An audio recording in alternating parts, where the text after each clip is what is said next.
طيب والله حس كده بقى، انا هبدا من غانا كوت ديفوار ساحل العاج، فخلينا نقول لعيب ايفواري لعب في صفوف مانشستر سيتي. خد عندك دي، في لعيب معروف ولعيب مش معروف هقوله. ويلفريد بوني، فاكرينه؟ المهاجم ابو شعر ده. اوكي، معانا كلام جميل جدا. فنقول نروح بقى على لعيب ايفواري لعب في صفوف مانشستر يونايتد، إيريك بايلي، قلب الدفاع. كويس جدا. لعيب ايفواري لعب في الميلان، سهل، فرانكي سي. حلو قوي. ننتقل على خانة ريال مدريد، لوس بلانكوس الميرينجي. فنقول ريال مدريد مانشستر سيتي. خلينا نقول عايز حد مش معروف قوي، لان انتوا عارفين ان احنا بنلعب اوت اوف ذا بوكس.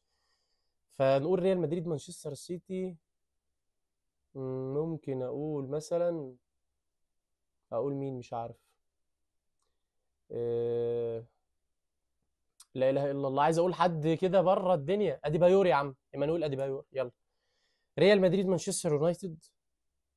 خلينا نقول كارلوس هنريكي كازيميرو. نروح على خانة ريال مدريد ميلان، في كتير. اول اسم جه في بالي ديفيد بيكام، فهقوله.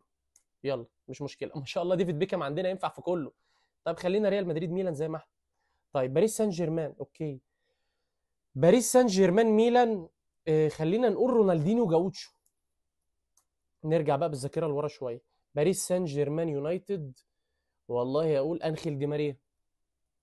اوكي، حلو جدا. فيتبقى لدينا خانه وحيده حزينه، وهي باريس سان جيرمان مانشستر سيتي. فالمطلوب منك يا حبيب قلبي في الكومنتات بقى ان شاء الله تقول لنا لعيب لعب في صفوف باريس سان جيرمان ومانشستر سيتي.